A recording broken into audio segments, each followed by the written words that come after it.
Assalamualaikum warahmatullahi wabarakatuh. Halo teman-teman, apa kabarnya nih?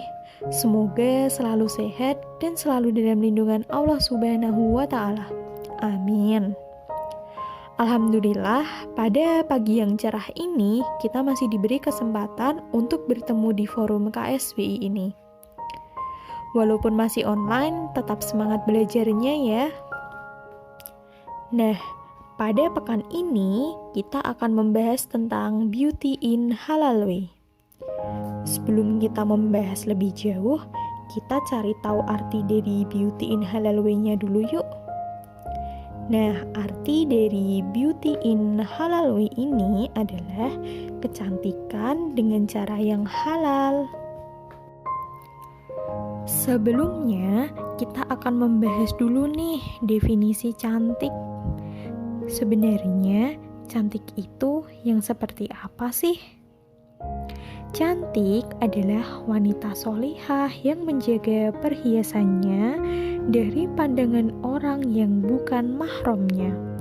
Dalam artian, wanita solihah adalah wanita yang menjaga diri dan kehormatannya. Dari Abu Hurairah radhiyallahu anha berkata, bahwa Rasulullah Shallallahu Alaihi Wasallam bersabda, apabila seorang wanita telah melaksanakan sholat 5 waktunya, menjalankan puasa, menjaga kemaluannya, dan taat pada suaminya, maka dia akan masuk surga dari pintu manapun yang disukainya. Nah, sudah jelaskan definisi dari cantik menurut pandangan Islam. Kosmetik. Kosmetik itu identik dengan wanita ya. Para muslimah sebenarnya boleh tidak sih menggunakan kosmetik? Yap, jawabannya adalah boleh. Tapi tetap ada syarat dan ketentuannya ya. Apa aja syarat-syaratnya? Yaitu yang pertama, no tabarruj, tidak boleh bertabarruj. Apa sih tabarruj itu? Tabarruj adalah menampakkan diri atau berhias mempercantik diri yang dilakukan oleh para wanita sehingga menimbulkan daya tarik lawan jenis. Nah, di dalam Islam tidak boleh bertabarruj ya teman-teman. Nah, yang kedua yaitu tidak menyerupai lawan jenis. Dari Abi Hurairah radhiyallahu anhu, beliau berkata, Rasulullah Shallallahu Alaihi Wasallam melaknat laki-laki yang memakai pakaian perempuan dan perempuan yang memakai pakaian laki-laki.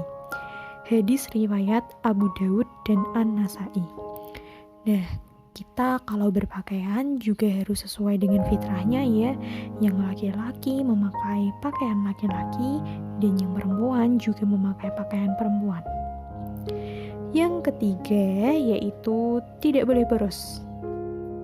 Seperti yang tertuang pada Al-Quran Surat Al-Isra ayat 27 yang menyebutkan, sesungguhnya pemboros itu adalah saudara setan, dan setan itu adalah sangat ingkar kepada Tuhannya. Untuk produknya sendiri harus halal dan juga aman. Memangnya kosmetik perlu halal ya? Kita bahas di slide selanjutnya. Nah, apakah kosmetik perlu label halal? Jawabannya yaitu perlu banget. Karena setiap zat yang haram apabila menempel pada tubuh maka hukumnya akan menjadi najis. Seperti yang telah Allah firmankan dalam Quran Surat Al-Baqarah ayat 173. Sesungguhnya Allah hanya mengharamkan bagimu bangkai, daging babi, dan binatang yang ketika disembelih disebut nama selain Allah. Apa aja sih kandungan kosmetik yang wajib diwaspadai? Yang pertama yaitu ada kolagen. Kolagen ini banyak terdapat pada produk anti penuaan, lipstik, hand body, dan perawatan kulit. Nah, kolagen ini berasal dari tulang rawan nih. seperti sapi, kambing, biri-biri, atau babi. Kolagen dapat juga berasal dari tubuh manusia. Kolagen yang berasal dari organ manusia, babi, atau hewan dengan penyembelihan tidak memenuhi syariat Islam tentunya haram untuk digunakan. Yang kedua, ada cairan ketuban atau amniotic liquid. Cairan ketuban merupakan cairan yang terdapat dalam ruangan yang diliputi selaput janin. Tentu saja cairan ketuban yang berasal dari manusia atau hewan haram untuk digunakan ya. Yang ketiga ada ekstrak plasenta. Nah, plasenta atau yang biasa kita kenal dengan ari-ari merupakan organ yang terbentuk dari jaringan pembuluh darah yang menghubungkan janin dengan indungnya yang berfungsi menyediakan oksigen dan nutrisi.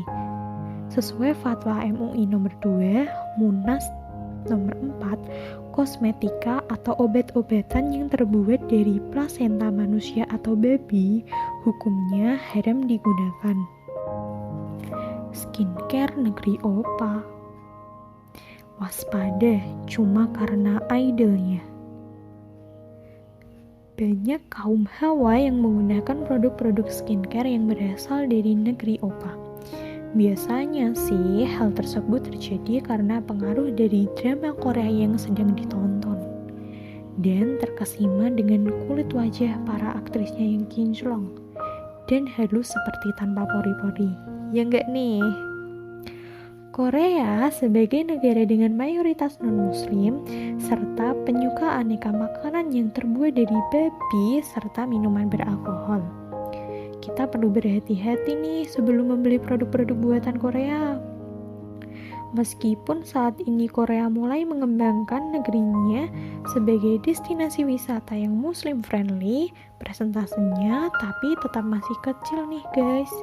Hati-hati ya. Kembali ke topik. Mengenai produk skincare made in Korea ini, sebagai muslim yang memiliki halal awareness, maka perlu memperhatikan apakah produk tersebut sudah bersertifikat halal atau belum. Bagaimana sih memilih skincare yang halal? Nah, kita perlu nih tanya kepada produsennya. Apa aja yang perlu ditanyain? Yang pertama yaitu vegan atau hewani.